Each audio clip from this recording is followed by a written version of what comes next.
Bryon Knows Movies. This week we are reviewing Mortal Kombat. Is this movie a flawless victory, or was it a fatality to the franchise? Throughout history, different cultures all over the world reference a great tournament of champions. That dragon marking? I think it's an invitation to fight for something known.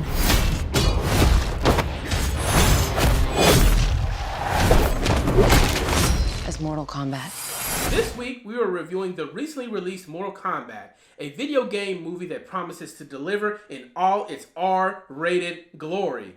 Warning, I'm using footage and B-roll from the film, so graphic imagery will appear in this review. This movie has a couple plots going on, but the main one you should be aware of is that there is this evil dimension, or realm as it is referred to in the Mortal Kombat universe, called Outworld. Outworld wants to invade Earthrealm. However, gods have placed restrictions on realm invasions, where one realm must best the other in 10 straight Mortal Kombat fighting tournaments before a merger of realms is allowed. Earth has lost 9 straight, so this last tournament is Earthrealm's final chance to stop the invasion. I know that is a lot to take in if you're not familiar with the game, but the movie will give enough exposition so that it is digestible to a new audience. Inside this world of Mortal Kombat, we have fighters selected to represent Earthrealm, each of which has the marking of the dragon tattoo. Cole Young is our main protagonist.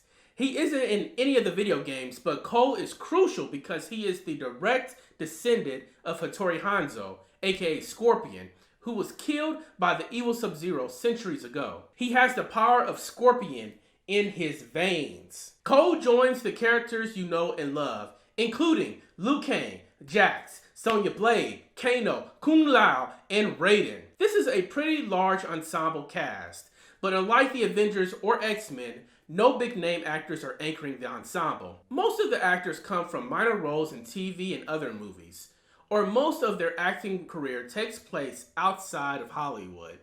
But all of these actors do fine in their parts. Is the acting uneven and stale at times? Sure. But the source material doesn't require any big dramatic actors to deliver the lines in this script.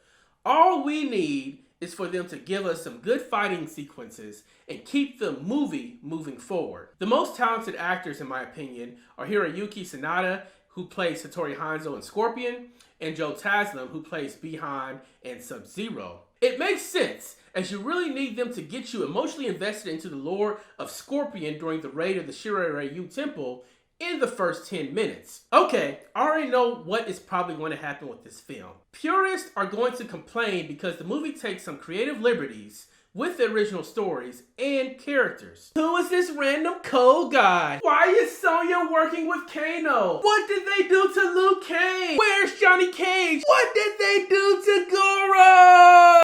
I'm here to tell you right now, we don't care. Let me tell you something. We don't care. Jerry. Look guys, relax. I've owned every Mortal Kombat game, including the spin-offs, and let's be objective here. The story arc of Mortal Kombat is pretty silly in the first place. Heck, the most current game has integrated Spawn, Rambo, RoboCop, and the Joker. Do we sincerely need to be so married to the Mortal Kombat canon? This isn't The Last of Us or Uncharted they are making here.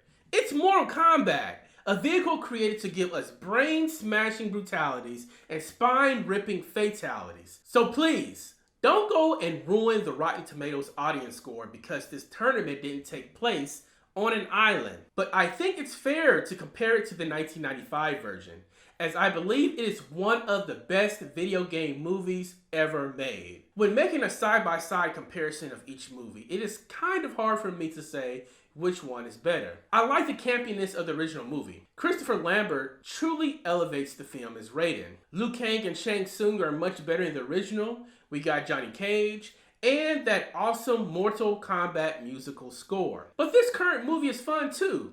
I think it was wise to center Scorpion and Sub-Zero in this movie and move Liu Kang to the background a bit. Sonya Blade is much better in this 2021 version, and this version's Kano is the absolute best. Most importantly, this movie introduces blood and gore, which is what made Mortal Kombat famous in the first place. Let's face it, we play Mortal Kombat because of the karate, the special moves, and the fatalities, and this movie delivers on all three. So, what is my rating? See it, stream it, or skip it? I'm giving Mortal Kombat a stream it. I don't think the special effects are anything extraordinary and probably work better on a small screen. Now, I went and saw this in Dolby Digital Theater, and it amplified some issues with sound effects that I don't think would have been as noticeable at home. For instance, why is it when Hattori Hanzo is stabbing people with his sword, the selected sound effect is that of blades clashing?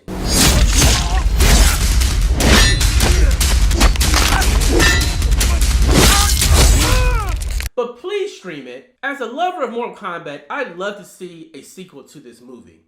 Let's help it get great streaming numbers so that we get that sequel. But hey, what do I know?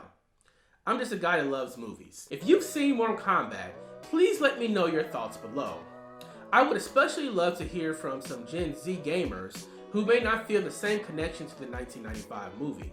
How would you say it compared? Please continue to check out channel content as well as give me a thumbs up on this video. Thank you, and I'll see you at the theaters next week.